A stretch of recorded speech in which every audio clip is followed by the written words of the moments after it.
Knowledge की दुनिया के चैनल को सब्सक्राइब करें, बेल आइकन पर क्लिक करें ताकि जितनी भी नई वीडियोस आएँ आपको खुद ब खुद मिल सके। अस्सलाम वालेकुम dear students and dear viewers, उम्मीद है आप खैरियत से होंगे। आज का जो लेक्चर है वो ICS class second year computer science के पेपर में एक क्वेश्चन नंबर 3 और क्वेश्चन नंबर 4 के अंदर जो है कुछ चीज़ें पूछी जाती हैं, इनपुट आउटपुट से रिलेटेड और एरर से रिलेटेड।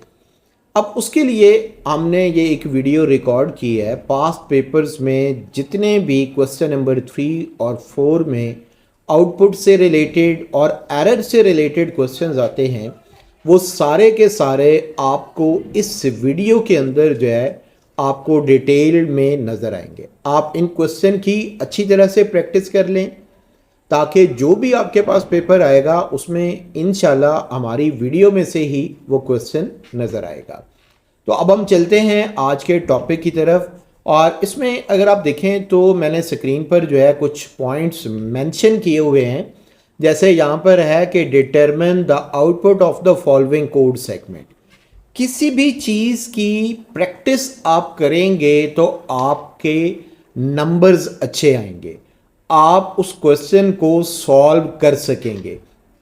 हम लोग प्रैक्टिस नहीं करते, जिस वजह से हमें आउटपुट से रिलेटेड किसी क्वेश्चन के बारे में कंफर्मेशन नहीं होती। जैसे फॉर एग्जांपल अगर आप देखें तो स्क्रीन के ऊपर एक स्टेटमेंट लिखी हुई नज़र आ रही है, print f hello slash n world slash n Pakistan. आप बगैर किसी टेंशन के क्वेश्चन की वर्डिंग को आप खुद से पढ़ें, आपको समझ आएगी। जैसे प्रिंट एफ की स्टेटमेंट आपको पता है किस लिए इस्तेमाल होती है कि हम किसी भी चीज़ को प्रिंट करते हैं। अब ये इसका मतलब ये हो गया कि हेलो का वर्ड जो है एज इट इज स्क्रीन पर प्रिंट हो गया। स्लैश एन का मतलब क्या है, आपका कर्सर अगली लाइन पर मूव करेगा। इसका मतलब ये हुआ अगली लाइन पर वर्ल्ड प्रिंट हो जाएगा। फिर स्लैश एन इट मीन्स कि आपका कर्सर अगली लाइन पर मूव करेगा। यानी आपने इसके अंदर इन चीज़ों को खुद से भी ख्याल में रखना है। स्लैश एन का आपको पता है तो इसका आइडिया ये होगा कि नई लाइन के लिए हम ये काम करते हैं। इसी तरह अच्छा, इसमें आप देखें तो बी के अंदर जो है प्रिंट लिखा हुआ है। इसका मतलब ये है कि एफ यहाँ पर मिस हो गया है। आपने काइंडली ये कतई तौर पर नहीं करना कि बोर्ड के पेपर में आए आप लिख दें एरर है, इसकी तो आउटपुट नहीं है। आपने प्रिंट को भी प्रिंट एफ ही समझना है। इसलिए फर्स्ट लाइन में स्टैरिक प्रिंट होगा, सेकेंड लाइन में 2 स्टैरिक प्रिंट होंगे, थर्ड लाइन के अंदर 3 स्टैरिक आपके पास प्रिंट होंगे। इसी तरह से मेरे पास जो क्वेश्चन नंबर 1 का सी सेक्शन है, print F welcome, welcome print होगा। उसके बाद स्लैश एन लिखा हुआ है, इसका मतलब ये होगा कि एक लाइन में वेलकम प्रिंट होगा, अगली लाइन के अंदर जो है वो थैंक्स प्रिंट होगा। यानी स्लैश एन लगाने का मकसद ये होता है कि इसके बाद जितनी भी स्टेटमेंट होंगी वो अगली लाइन के ऊपर शिफ्ट करें। डी सेक्शन है प्रिंट एफ 555 स्लैश एन, यानी फर्स्ट लाइन में 555 प्रिंट हो, अगली लाइन के अंदर जो है 55 प्रिंट होगा। इसी तरह से हमारे पास जो नेक्स्ट सेक्शन है integer i is equal to 212, print f i is equal to %5d, यानी आपका आंसर टोटल 5 डिजिट्स तक जाएगा। उसके बाद आपने कहा i is equal to %1d। अब आपको पता होना चाहिए कि फर्स्ट स्टेटमेंट में जो आपका आंसर प्रिंट होता है वो आपके पास एज इट इज डेटा किस तरह से प्रिंट हो रहा है, i इज इक्वल टू, आपने मेंशन किया i इज इक्वल टू। आगे अगर आप गौर से देखें तो टोटल आपकी वैल्यू जो है वो टोटल 3 डिजिट्स की है, बट आपके क्वेश्चन के अंदर मेंशन है 5d, तो वो क्या करेगा, शुरू में 2 स्पेसेस प्रिंट करेगा। स्पेसेस जो होती हैं सी लैंग्वेज के अंदर रेक्टेंगल बॉक्स को रिप्रेजेंट करती हैं। आगे आपकी वैल्यू प्रिंट हो जाएगी।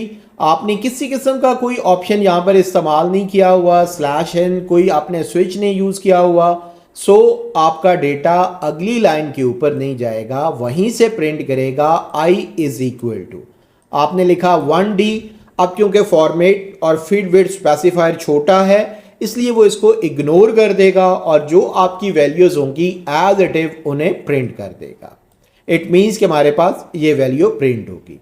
नेक्स्ट लाइन में आपने लिखा जो आपका क्वेश्चन है float f is equal to 3.14159। अगली लाइन में आपने लिखा f is equal to, it means के हमारा आंसर इतना एज इट इज प्रिंट हो जाएगा। अब हमने करना क्या है, परसेंटेज 5.1f, 5 का मतलब होगा टोटल आपका आंसर 5 डिजिट है, डॉट 1 का मतलब है आफ्टर डेसिमल आपका आंसर 1 डिजिट होगा। अगर आप देखें तो आपके पास जो वैल्यूज है 3.1 प्रिंट होनी चाहिए, लेकिन क्योंकि ये टोटल आपके पास 3.1 जो है ये टोटल 3 डिजिट्स बनते हैं, लेकिन आपको क्वेश्चन के अंदर 5 डिजिट्स का कहा गया है। अब वो क्या करेगा, शुरू में 2 स्पेसेस खुद से ऐड करेगा। अगली लाइन में लिखा हुआ है f is equal to, same यहां पर भी हो गया f is equal to 3.2f। इसका मतलब क्या होगा, आफ्टर डेसिमल आपके पास जो है टोटल 2 डिजिट्स आएंगे। अब बिफोर क्या होगा, 3.14 आपका आंसर होगा। इसी तरह नेक्स्ट आपका क्वेश्चन है f is equal to 3.14159। Question के अंदर आपने कहा f इज इक्वल टू, मैं साथ साथ आपको इनपुट दिखाता जा रहा हूं, साथ साथ आपको जो है वो आउटपुट दिखाता जा रहा हूं ताकि आप इजीली जो है उन क्वेश्चंस को कर सकें। Percentage 3.2f, after decimal 2 digits का आंसर है, 0.3 आपके पास आ गया, 3.14 आपका आंसर होगा। ये अब जो हमारे पास नेक्स्ट क्वेश्चन है आप उसे देखें, मैं हाईलाइट करता हूं। Integer i is equal to 10। Question के अंदर कहा गया परसेंटेज 3D। इसका मतलब क्या हुआ कि एज इट इज आपका 10 तो प्रिंट हो गया, लेकिन ये 2 डिजिट्स का हो गया। इसके साथ वो क्या करेगा, एक रेक्टेंगल बॉक्स को भी प्रिंट कर देगा। अब हमारे पास जो अगला क्वेश्चन है, determine the output of the following code segment. आप इसके अंदर अगर देखें तो इसमें 3 वेरिएबल्स डिक्लेयर किए हैं, W1 के अंदर A, W2 के अंदर B, W3 के अंदर C। अब परसेंटेज C का मतलब क्या हुआ, as it is A print हो गया, percentage C as it is B print हो गया। यहां पर आकर क्वेश्चन एग्जामिनर ने आपसे एक ट्रिक खेला कि W3 उसने मेंशन कर दिया। अब W3 कैसे यहां पर प्रिंट होगा, एज इट इज ये स्ट्रिंग आपकी है और ये as it is values print हो जाती हैं। नेक्स्ट जो क्वेश्चन है B, इसके अंदर लिखा हुआ है प्रिंट है 55, एज इट इज आपका आंसर 55 प्रिंट हो गया। फिर आपने किया /t, 5 स्पेसेस का गैप आ गया। नेक्स्ट आपके पास यहां पर लिखा हुआ है 666, उसी लाइन में 666 जो है वो प्रिंट होगा। नेक्स्ट लाइन में आएंगे आप, वहां लिखा हुआ है /n और /n का मतलब क्या होगा, यहां पर नई लाइन बन जाएगी और इसमें आपने मेंशन किया हुआ है 777, एज इट इज आपका आंसर 777 भी प्रिंट हो जाएगा। हमारे पास नेक्स्ट क्वेश्चन है f इज इक्वल टू 3.24। आपने वैल्यूज में लिखा value is equal to percentage f के अंदर जो है हमारी वैल्यूज प्रिंट होनी चाहिए 3.24, लेकिन आपको फ्लोटिंग वैल्यूज का पता है कि आफ्टर डेसिमल जो है वो टोटल आंसर 6 डिजिट्स का लेती हैं, तो यहाँ पर वो टोटल आंसर आपका अब आफ्टर डेसिमल जो है इसकी प्रिसीजन जो होती है वो टोटल 6 डिजिट्स तक होती है। इसी तरह हमारे पास यहाँ पर है integer i is equal to 20। आपने मेंशन किया परसेंटेज 60, जबकि आपके पास इनपुट थी टोटल 2 डिजिट्स की, ये 2 डिजिट्स प्रिंट हो गए। अब टोटल 6 डिजिट्स करने के लिए उसके शुरू में 4 रेक्टेंगल बॉक्सेस यानी 4 स्पेसेस जो होंगी उन्हें प्रिंट किया जाएगा। अगला क्वेश्चन है प्रिंट है 55/t, 55 प्रिंट हो गया। फिर बीच में हमारे पास जो है यहाँ पर 5 स्पेसेस की गैप आएगी और फिर 555 जो है साथ ही प्रिंट हो जाएगा। नेक्स्ट हमारा क्वेश्चन है f is equal to 3.14159। f is equal to 3.4 किया, आंसर कहाँ तक प्रिंट होना चाहिए, 4.2 तक। आप देखें तो आपका आंसर जो है 3.14, टोटल 4 डिजिट्स है। आफ्टर डेसिमल कितने डिजिट्स होने चाहिए, 2 डिजिट्स होने चाहिए, तो इसका आंसर क्या बनेगा 3.14। अब हमारे पास एक ट्रिकी सा क्वेश्चन आ रहा है, integer n is a, b, n की वैल्यू क्या है 400 है। यहाँ पर इसने हमें कहा n mod 400, यानी आपने वैल्यूज लेनी है 400, आप इसको डिवाइड कर रहे हैं किस पर 100 पर, आपका आंसर क्या बनेगा 4, यानी लेकिन रिमाइंडर क्या बचेगा आपके पास 0। इसका मतलब क्या हुआ, ए वेरिएबल जो है उसकी वैल्यूज हमारे पास 0 है, क्योंकि आपने मॉड ऑपरेटर यूज किया हुआ है। मॉड ऑपरेटर जब होगा तो वो रिमाइंडर वैल्यूज को चेक करता है। नेक्स्ट लाइन में इसने कहा n डिवाइडेड बाई 10। अब n जो है हमारे पास 400 है, 10 पर जब आप डिवाइड करेंगे तो आपका आंसर क्या आएगा 40 आएगा। नेक्स्ट लाइन में आपने कहा n डिवाइडेड बाई 10, n की वैल्यू आपके पास अगेन 400 है, 10 पर डिवाइड करेंगे तो उसका रिमाइंडर क्या आएगा 0 आएगा। इसका मतलब ये हुआ n की वैल्यू 0 है, b की वैल्यू 40 है, a की वैल्यू भी 0 है। अब आपने प्रिंट कराया, प्रिंट है परसेंटेज d a की वैल्यू क्या थी 0 को इसने प्रिंट कर दिया। इसी तरह से आपके पास नेक्स्ट आपके पास है b की वैल्यू क्या थी 40, यहाँ पर 40 प्रिंट हो गया। नेक्स्ट आपने कहा n की वैल्यू क्या थी 0। इस तरह करके आपका एक सिंपल सा क्वेश्चन जो है आपकी ट्रिक के साथ आप इसे सॉल्व कर सकते हैं। कोई इतना लंबा चौड़ा काम नहीं है, मुश्किल काम नहीं है, विद इन अ सेकेंड जो है आप ये काम कर सकते हैं। नेक्स्ट है integer x is equal to 10, y is equal to 20। एक और आपने वेरिएबल डिक्लेयर किया टेम्परेचर के नाम से। अब आपने कहा कि टेम्परेचर में x वैल्यूज चली जाए, यानी x की वैल्यू, आप टेम्परेचर की वैल्यू क्या हो गई आपके पास 10 हो गई। अगली लाइन में आपने कहा y की वैल्यू आपके x के अंदर चली जाए। नेक्स्ट लाइन में आपने कहा टेम्परेचर की वैल्यू y में चली जाए, तो टेम्परेचर की वैल्यू पहले 10 थी, अब वो y में चली गई। अब आप इसे सेव करना चाह रहे हैं, प्रिंट है परसेंटेज dx, x की वैल्यू क्या है 20, ये सबसे पहले 20 को प्रिंट करेगा। अगली लाइन पर आएगा y की वैल्यू क्या है 10। तो इस तरह से हम ये सिंपल से क्वेश्चन जो है वो सॉल्व कर सकते हैं। जी स्टूडेंट्स, अब हमारे पास जो नेक्स्ट क्वेश्चन है, इसमें अगर आप देखें तो determine the output of the following code segment. इसमें सबसे पहला काम क्या है कि 3 वेरिएबल्स जो है डिक्लेयर्ड है। उसके बाद इसने a b c तीनों वेरिएबल्स को a की वैल्यू जो है वो अलॉट की है। अलॉट करने के बाद इसने हमें क्या बताया कि a के अंदर उसने अलग से 4 लिखा, b के अंदर उसने अलग से a लिखा, c के अंदर उसने अलग से 2 लिखा। अब हमारे पास क्वेश्चन इस तरह से है कि हमने असल फोकस किस पर करना है, प्रिंट एफ की स्टेटमेंट पर करना है।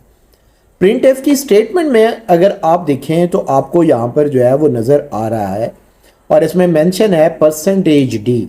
अब ये पहला परसेंटेज डी किसके अकॉर्डिंग है, ए के अकॉर्डिंग है। ए की वैल्यू क्या है, ए की वैल्यू आपके पास 4 है।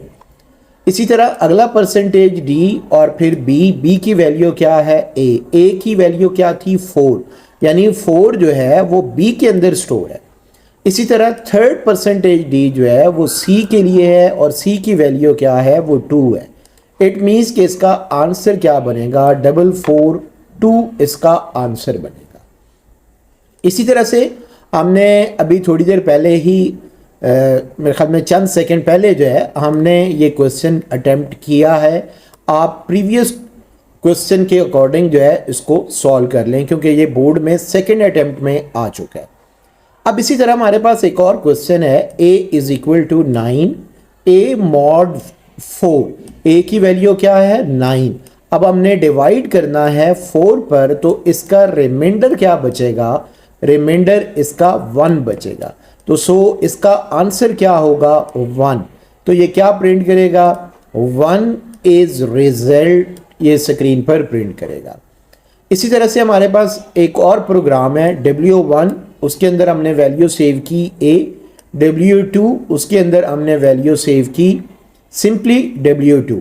इसी तरह W3 है इज इक्वल टू b लिखा हुआ है। इट मीन्स कि अब इसमें हम वैल्यूज़ को किस तरह से प्रिंट आउट करवाएंगे। आपने लिखा परसेंटेज c।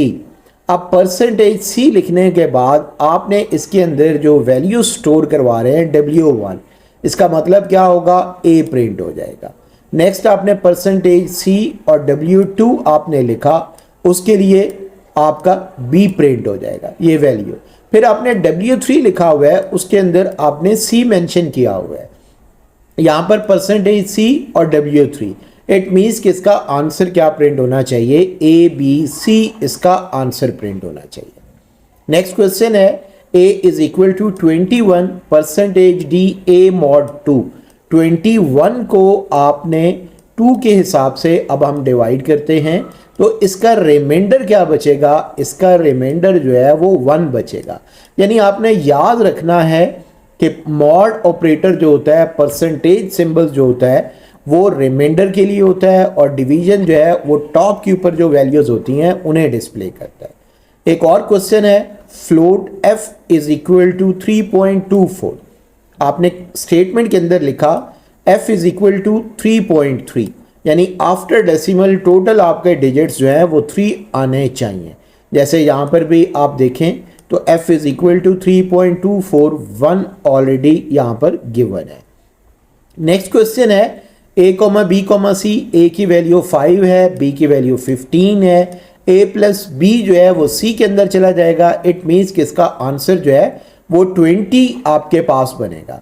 और जब 20 बनेगा तो अब हमने इसको प्रिंट किस तरह से करवाना है, इसमें लिखा हुआ आ रहा है the sum of a plus b is equal to c।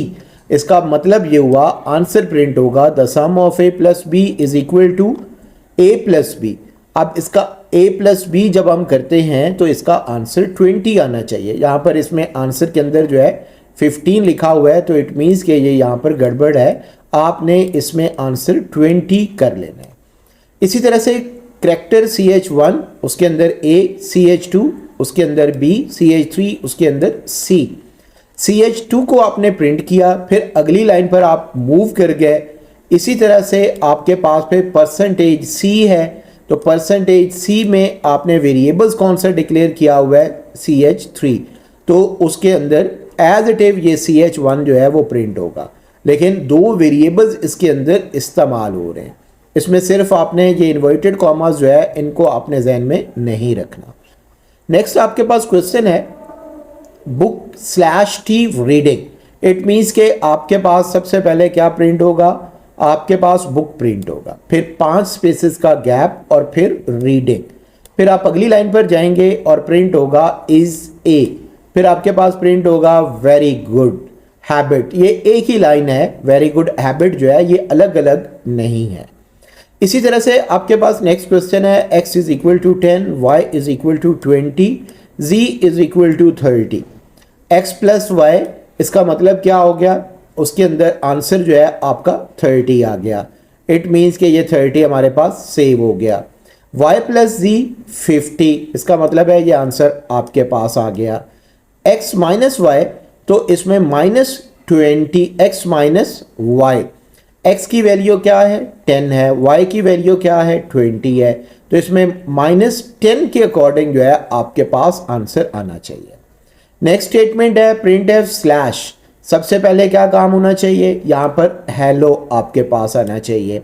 फिर आपने 3 लाइंस लिखी हुई हैं, इट मीन्स कि इसके अकॉर्डिंग जब हम 2 लाइंस मेंशन करेंगे तो सिंगल लाइन हमारी प्रिंट होगी। ये देखें एक कांस्टेंट है वो भी प्रिंट हो गया, यहाँ पर आपके पास हेलो, और फिर डियर जो है आपका अगली लाइन पर प्रिंट होता है। इसी तरह करैक्टर CH1 परसेंटेज C, इसमें आप देखें आपने x लिखा हुआ है। फिर इसी तरह आपने मेंशन किया CH2, उसकी वैल्यू आपने y लिखी, CH3 की वैल्यू आपने z लिखी, परसेंटेज C और उसके बाद आपने लिखा CH1। इट मीन्स के इसके अंदर x वैल्यू जो है वो स्क्रीन के ऊपर प्रिंट होनी चाहिए। यहाँ पर x वैल्यू जो है प्रिंट हो जाएगी। 5 स्पेस का गैप और परसेंटेज C और उसके बाद इसके अंदर CH2 लिखा हुआ है, CH2, और यहाँ पर जो है आप इसके इन्वर्टेड कॉमास भी जो है वो भी मेंशन आपने करने हैं। CH1 आपका इसके लिए हो गया, CH2 आपका परसेंटेज C के लिए हो गया, CH3 को उसने वैसे मेंशन कर दिया। तो इट मीन्स के 2 फॉर्मेट स्पेसिफायर हैं, तो आंसर भी इसके अंदर सिर्फ 2 ही होने चाहिए, एक x और दूसरा y। इसी तरह से नेक्स्ट आपके पास क्वेश्चन है print F percentage 0.3f after decimal, total आपका आंसर 3 डिजिट्स तक आना चाहिए। इसमें है print F percentage 3.3f after decimal, आपका आंसर जो है टोटल 3 डिजिट्स तक डिस्प्ले होगा। उसके बाद float x is equal to -25.14 comma y is equal to 3.14159 semicolon, और इसमें आंसर कहाँ से आपने बनाना है, ये दो स्टेटमेंट्स हैं आपकी। आपने मेंशन किया print f x is equal to percentage 6.2f, यानी x इज इक्वल टू तो एज इट ए प्रिंट हो जाएगा, लेकिन आगे वाली जो पॉइंट्स हैं आफ्टर डेसिमल वो आपके पास 2 डिजिट्स हैं। ओवरऑल आपका आंसर जो है वो 6 डिजिट्स है। y is equal to 8.5f, इसमें आप देखें तो टोटल आपका आंसर जो है वो 8 डिजिट्स का होगा, आफ्टर डेसिमल आपके पास 5 डिजिट्स का होगा।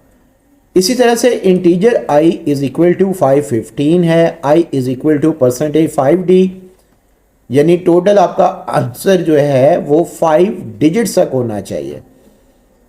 आप देखें तो इसमें 515 के साथ 2 स्पेसेस एडेड है। i is equal to percentage 2d, इसमें देखें क्योंकि 2d छोटा है, आपकी वैल्यूज बड़ी हैं, तो उसने एज इट इज आपका आंसर प्रिंट करना है। x is equal to 5, x plus plus, x की वैल्यू पहले 5 थी, अब वैल्यू 6 हो गई। इसी तरह से परसेंटेज d आपके पास x के लिए, परसेंटेज d आपकी y के लिए, 6 और 5 इसका आंसर है। Same float f is equal to 3.14159, f is equal to 7.3, यानी ओवरऑल आपका आंसर 7 डिजिट्स का होगा। आफ्टर डेसिमल आपका आंसर जो है वो 3 डिजिट्स का होना चाहिए। इसी तरह से आपके पास जो नेक्स्ट है कि predict the output of the following code, x की वैल्यू 3 है, y की वैल्यू 2 है, z की वैल्यू 4 है। Percentage d x plus y, x plus y देखें तो आपके पास x और y को जब आप प्लस करते हैं तो आपका आंसर क्या आना चाहिए, टोटल आपके पास 7 आना चाहिए। 3 प्लस 2 आपका 5, फिर आपने कहा y प्लस 5, y की वैल्यू 2 है और उसमें 5 ऐड होता है तो 7, x प्लस z, x की वैल्यू 3 है, z की वैल्यू 4 है, तो ये भी 7 है। उसके बाद है कि integer a, b, c 10 b 12, a plus b यानी 10 और 12 कितने बनेंगे 22 किस में गए, c में, या आपने कहा माइनस c, इट मीन्स कि c की वैल्यू जो है वो उसमें से एक माइनस हो जाएगी, तो आंसर क्या बनेगा C21। नेक्स्ट आपके पास है write output of the following code, integer n is equal to 25.41, print F percentage 6.2f। अब इसमें ये कुछ स्वैपिंग हो रही है। इंटीजर के अंदर जब आप काम करते हैं तो आपकी वैल्यूज जो होती हैं इंटीजर के अंदर वो परसेंटेज d में आनी है। अब आपने परसेंटेज f लिख दिया तो इट मीन्स कि इसके अंदर कुछ कंफ्यूजन इस तरह से आएगी कि रन टाइम एरर रखकर, because a floating point number is assigned to an integer variable in the first line. इसी तरह से predict the output of the following code segment if the input is 3 3 4, यानी x और y को आपने 3 3 देना है और z को आपने 4 देना है, तो फिर आपने प्रेडिक्ट करनी है आउटपुट परसेंटेज d। हम डायरेक्टली जाते हैं और इसमें देखते हैं x की वैल्यू 3 थी। अब इसके अंदर इसने यहाँ पर हमें थोड़ा सा काम दिया है कि z is equal to x is equal to z plus 1। z के अंदर कितनी वैल्यू थी, आपके पास 4 है और उसके अंदर एक वैल्यू और ऐड हो गई, तो क्या वैल्यू बन गई 5। इट मीन्स कि x की अपडेटेड वैल्यू जो है वो 5 है। उसके बाद परसेंटेज d और y की वैल्यू क्या थी, उसके अंदर आपने यहाँ पर देखे 3, x की वैल्यू 3 है, z की वैल्यू क्या है 4 है, तो इट मीन्स के y की वैल्यू 7 बन गई। z की वैल्यू उसने कहीं पर भी कोई इसके ऊपर फार्मूला नहीं यूज़ किया, तो इसलिए उसकी वैल्यू सीधी सीधी 4 आपके पास आ गई। क्वेश्चन नंबर 8 है find output of the following code if is given as 1 2 3, यानी x की वैल्यू 1 है, y की वैल्यू जो है आपके पास 2 है, z की वैल्यू जो है आपके पास 3 है। इसने कहा x प्लस वाई में आप देखें तो 1 प्लस 2 3 और z के अंदर 3 प्लस 3 मल्टीप्लाई 6, आप 3 3 आपके पास है। लेकिन सबसे पहले मल्टीप्लीकेशन है, y मल्टीप्लाई z, y की वैल्यू 2 है, z की जो वैल्यू है वो 3 है, 3 मल्टीप्लाई 2 आपके पास क्या आंसर आएगा 6 आएगा। इसमें डी मैथ्स रूल फॉलो हो रहा है। 6 के अंदर आपने x की वैल्यू ऐड करनी है, x की वैल्यू 1 है तो इट मीन्स के इसके अंदर 7 प्रिंट होगा। नेक्स्ट क्वेश्चन है, उसमें उसने कहा कि आप वैल्यू 3,2,4 दें। 3 x की वैल्यू है, 2 y की वैल्यू है, 4 z की वैल्यू है। अब इसमें देखें, सबसे पहले इसने मल्टीप्लाई किया, y मल्टीप्लाई z यानी 2 मल्टीप्लाई 4 8, एक उसमें आंसर आया 9, यहां पर हम 9 लिख देते हैं।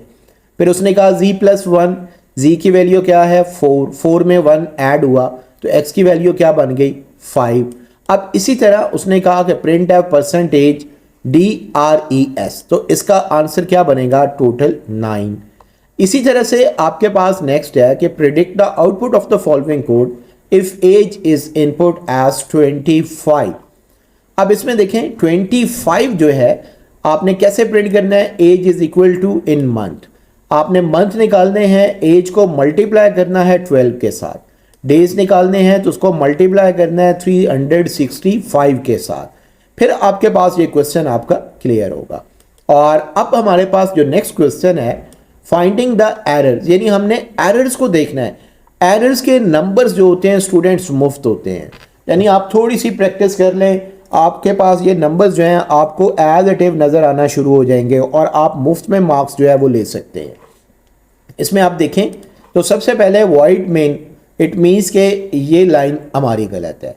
अब इसमें आप देखें तो इसमें दो चीज़ें जो है वो इस्तेमाल होती हैं।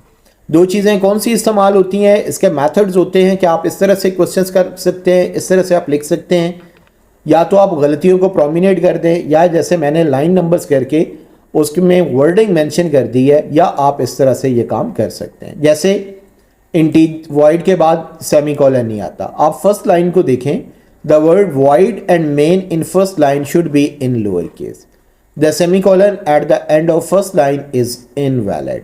उसके बाद फोर्थ लाइन में देखें तो आप थर्ड एंड फोर्थ लाइन में तो must be end with a semicolon.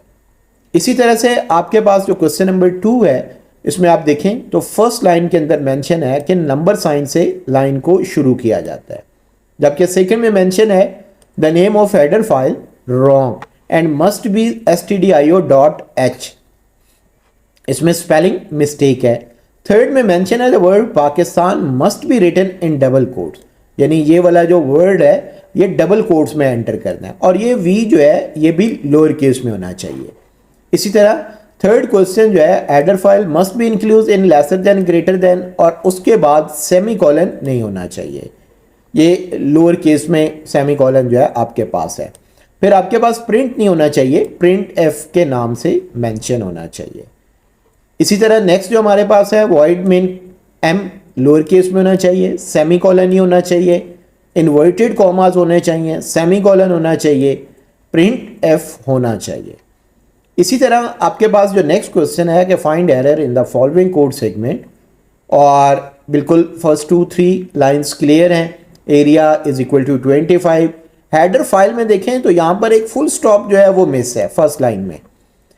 इसी तरह ये वाली बिल्कुल नहीं होती, पैरेंथेसिस इस्तेमाल होती हैं, और उसके बाद जो है एक्स इसमें इस्तेमाल नहीं होता, ये वाला इसमें मल्टीप्लिकेशन का सिंबल्स जो है ये इस्तेमाल होगा। जी अब हमारे पास जो अगला क्वेश्चन है, क्वेश्चन नंबर 6 जो है find error in the following code segment. अच्छा स्टूडेंट्स, हमने ये क्वेश्चन नंबर 6 या क्वेश्चन नंबर 2, 3, 4 ये इस तरह से बनाए हुए हैं कि ये पास पेपर्स में डिफरेंट ईयर्स में जब आते रहे हैं डिफरेंट बोर्ड्स के, तो उनको इकट्ठा करके जो है हमने क्वेश्चंस में रखे हैं। जैसे फर्स्ट लाइन में मेंशन है इंक्लूड stdio, stdio जो होता है वो लेसर देन और ग्रेटर देन में जो है वो लिखा जाता है। जैसे फर्स्ट लाइन का हमने यहाँ पर मेंशन भी किया हुआ है, header file must be include in lesser than and greater than instead of parenthesis. ठीक हो गया, यानी आपने इसमें इस चीज़ का जो है वो ध्यान रखना होगा। अब उसके बाद जो नेक्स्ट हमारे पास ऑप्शन है सेकेंड लाइन, इसमें m जो है वो कैपिटल है, मेन हमेशा लोअर केस में लिखा जाता है। फिर इसी तरह से हमारे पास जो नेक्स्ट ऑप्शन आ रही है, इसमें अगर आप देखें तो तीसरा पॉइंट जो है, द वेरिएबल 3 डिजिट, यानी जो वेरिएबल है आपका फ्लोट के अंदर जो आपने लिखा हुआ है 3 डिजिट, ये 3 से स्टार्ट नहीं होता, क्योंकि वेरिएबल्स जो है वो हमेशा अल्फ़ाबेट से स्टार्ट होता है। इस तरह से हमने इसे यहाँ पर भी याद रखना है। नेक्स्ट हमारे पास क्वेश्चन है एरर्स ढूंढने से हवाले से। इसमें भी सेम फर्स्ट लाइन के अंदर जो है लेसर देन और ग्रेटर देन नहीं है, और उसमें आपको लाजमी तौर पर इसे मेंशन करना है। उसके बाद the 2 lines in braces must and with a semi colon, यानी जिसको मैं अंडरलाइन कर रहा हूँ, इसके लास्ट में सेमी कॉलन लाजमी आना चाहिए। फिर इसी तरह से स्ट्रिंग पाकिस्तान जो है, पाकिस्तान के लास्ट में सिंगल कॉमा लगा हुआ है। सिंगल कॉमा की जगह पर आपको डबल कोट्स जो होते हैं वो लाजमी तौर पर इस्तेमाल करने पड़ते हैं। इसी तरह से अगला हमारे पास क्वेश्चन नंबर 8 है। इसमें भी एरर आपने ट्रेस करने हैं। आर के बाद सेमी कॉलन नहीं है। The semi colon is missing at the end of first statement. बिल्कुल इसी तरह से फिर हम इसमें थोड़ा सा और मूव करते हैं, और यहाँ पर मेंशन है closing double quotes in missing in third statement. अब इसमें देखें थर्ड स्टेटमेंट के अंदर जो है इन्वर्टेड कॉमास मिसिंग है।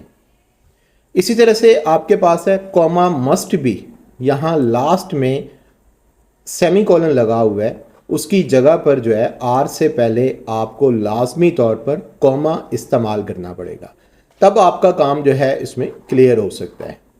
फिर इसी तरह से क्वेश्चन नंबर 9 है हमारे पास।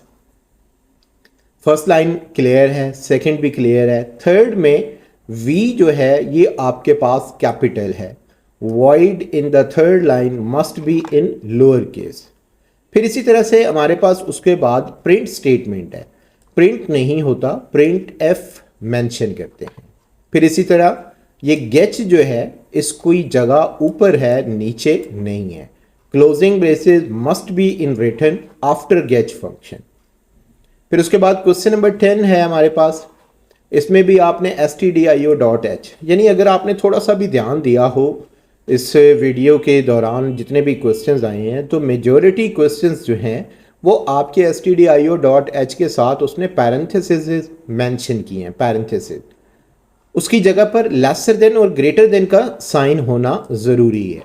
इसी तरह जो तीसरी लाइन जो हमारे पास है, और आपको इस वीडियो का सेकंड कॉमन एरर जो है वो मेन एम बड़ा होता है, लास्ट में सेमी कॉलन लगाया जाता है। ये भी इसमें बहुत कॉमन एरर आया। फिर इसी तरह थर्ड जो है semi colon after main function is invalid. उसके बाद क्वेश्चन नंबर 11 है। इसमें आप देखें तो stdio.h जो है ये इसने कैपिटल में लिख दिया, सो ये एक एरर है। फिर इसी तरह अगर आप नेक्स्ट में देखें तो यहाँ पर मेंशन है %f, क्योंकि यहाँ आपने इंट लिखा, नीचे आपने उसको रिप्लेस कर दिया। इट मीन्स कि ये भी आपके पास एरर अकर होगा। और उसके बाद गेच फंक्शन भी एरर है, क्योंकि इसमें kunayo.h जो है वो हेडर फाइल आपने इस्तेमाल नहीं की, सो इस वजह से आपके पास यहाँ पर भी एरर आएगा। उसके बाद क्वेश्चन नंबर 12 है। 12 में देखें इंक्लूड्स लिखा हुआ है। इट मीन्स के इंक्लूड्स नहीं होता, इंक्लूड वर्ड होता है। मेन आपके पास कैपिटल नहीं होता, मेन को लाजमी तौर पर कंप्लीट लोअर केस में लिखना है। फिर इसी तरह यहाँ पर प्रिंट एफ यहाँ पर मेंशन नहीं है, और ये इसकी क्लोजिंग पैरेंथेसिस भी नहीं है, लेकिन उससे पहले यहाँ पर सेमी कॉलन भी होना चाहिए। इसी तरह से आपके पास क्वेश्चन नंबर 13 है, find the error in the following code. इसमें देखें सबसे पहले एम आपके पास कैपिटल है, इट मीन्स कि ये आपका एक मेजर एरर है। फिर आपने एक्स वाई जी तीनों वेरिएबल्स जो हैं वो आपने डिक्लेयर्ड ही नहीं किए। अब जब आपने वेरिएबल्स ही डिक्लेयर नहीं किए तो आगे फिर कैसे काम चलेगा। फिर इसी तरह प्रिंट एफ के अंदर जो है इन्वर्टेड कॉमास मिसिंग है, लास्ट में सेमी कॉलन जो है वो मिसिंग है। इसी तरह यहाँ एक और एरर भी है, x plus Y equal to Z नहीं होता, z equal to X plus Y होता है, जैसे ये एक स्टेटमेंट को मैंने हाईलाइट किया है। फिर लास्ट में ये ब्रैकेट्स नहीं होती, इसकी जगह पर करली ब्रेस जो है आपको देनी पड़ती है। इसी तरह क्वेश्चन नंबर 14 है। 14 में आप देखें int B is equal to A, ठीक है। सेकेंड लाइन में सेमी कॉलन जो है वो मिसिंग है। Second and third statement must be end with a semicolon. अब उसके बाद जो नेक्स्ट आपके पास है परसेंटेज एफ, यहाँ पर परसेंटेज एफ नहीं आएगा, परसेंटेज डी आएगा। इसी तरह क्वेश्चन नंबर 15 है x equal to y, y equal to 35। तो इट मीन्स कि यहाँ पर फर्स्ट थ्री स्टेटमेंट्स को आपको लाजमी तौर पर सेमी कॉलन लगाना पड़ेगा। इसी तरह यहाँ पर आपके पास परसेंटेज डी, ये ठीक है, और उसके बाद परसेंटेज एफ, ये गलत है। एफ के बाद आफ्टर द सिंबल एफ के बाद परसेंटेज डी जो है वो लाजमी तौर पर आना चाहिए। और ये पैरेंथेसिस नहीं, स्लैश जो है ये आपके पास ये वाली होती है, फॉरवर्ड स्लैश आपने यूज़ करनी है। अगर आप ये नहीं भी निकालते तो ये एरर नहीं है, क्योंकि एज इट इज इसने प्रिंट कर देना होता है। फिर इसी तरह से आपके पास जो क्वेश्चन नंबर 16 है, इसकी फर्स्ट लाइन क्लियर है। सेकंड में integer a is equal to 10 जो है ये आपके पास सेमी कॉलन में लाजमी तौर पर आना चाहिए।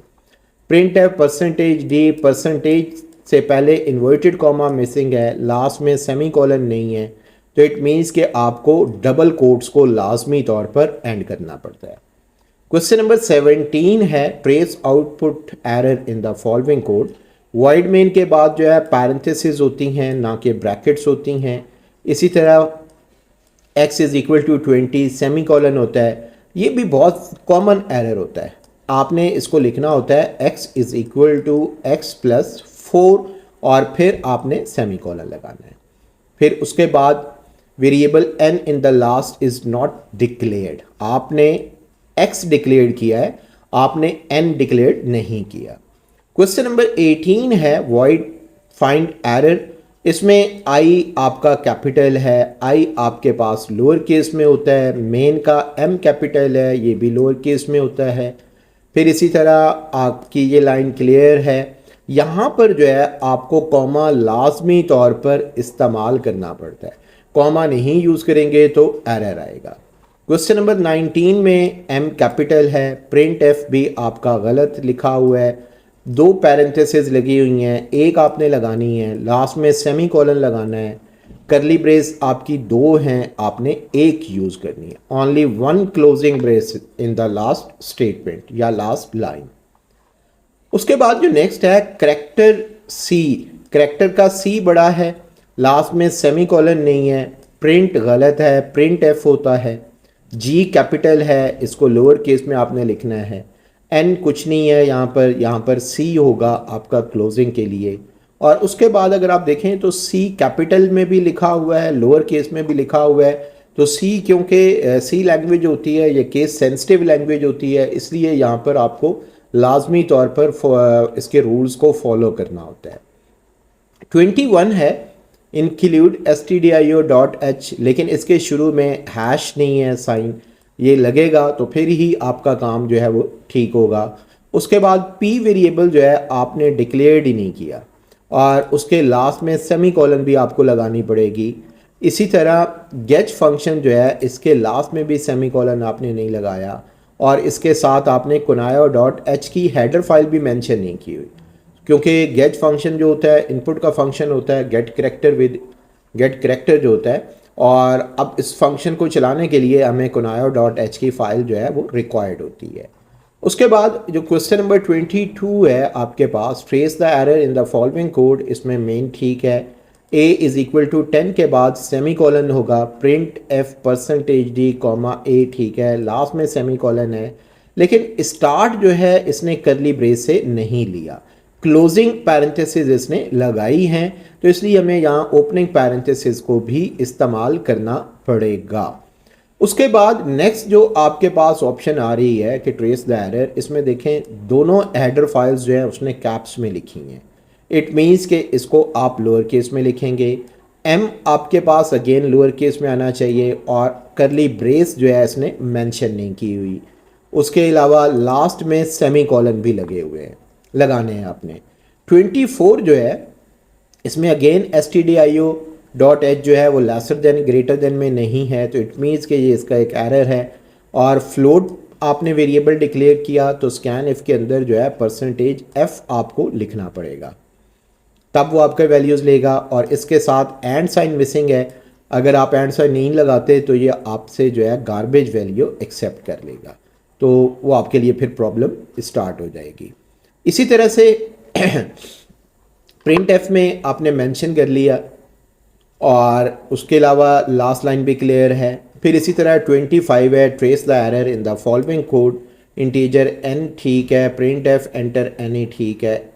एन के लिए जो है इंटीजर वेरिएबल जो एन है उसके लिए यहाँ पर परसेंटेज डी लाजमी तौर पर आपको देना है, अगर आप डी नहीं लिखते तो एरर जनरेट होगा। Print f number is equal to n और लास्ट में सेमी कॉलन। लेकिन इसमें आप देखें आपने ऊपर एन लिखा है, नीचे आपने पी वेरिएबल डिक्लेयर कर दिया, तो इट मीन्स कि ये प्रॉब्लम आपके पास क्रिएट होगी। इसी तरह से 26 है, ट्रेस द एरर, ये लास्ट में सेमी कॉलन नहीं आएगा। परसेंटेज एस जो होता है वो कैप्स में नहीं होता, वो लोअर केस में होता है। इसी तरह पी ए के वेरिएबल्स जो है लाजमी तौर पर आपको डिक्लेयर करना पड़ेगा, अगर आप डिक्लेयर नहीं करते तो सिस्टम आपका एरर जनरेट करेगा। 27 है आपके पास, वॉइड मेन के बाद सेमी कॉलन नहीं होता। फिर इसी तरह से परसेंटेज सी आपके पास जो आ रहा है, जैसे आप करैक्टर्स लेते हैं, ये भी आपका यहाँ पर इस्तेमाल नहीं होता। प्रिंट एफ में परसेंटेज सी आगे आपने पाकिस्तान लिखा हुआ है और ये पाक वेरिएबल है, it means percentage c is not required because no variable is used in the statement. इसी तरह 28 क्वेश्चन है आपके पास कि इंक्लूड stdio.h जो है इसके शुरू में आपने हैश साइन जो है वो मिस किया हुआ है। वॉइड मेन के बाद आपने पैरेंथेसिस नहीं लगाई, प्रिंट एफ के बाद आपने सेमी कॉलन नहीं लगाया। इसी तरह 29 में आपने वॉइड मेन के बाद सेमी कॉलन लगा दिया, डेटा टाइप आपने एफ कैपिटल लिख दिया, प्रिंट एफ का पी आपने कैपिटल कर दिया और इनपुट वैल्यूज़ के बाहर जो है अपने डबल कोट्स जो है वो इस्तेमाल नहीं किए। स्कैन इफ का एस आपने कैपिटल डाल दिया, यहाँ आपने पैरेंथेसिस भी डबल कर दी, ये सिंगल होनी चाहिए थी।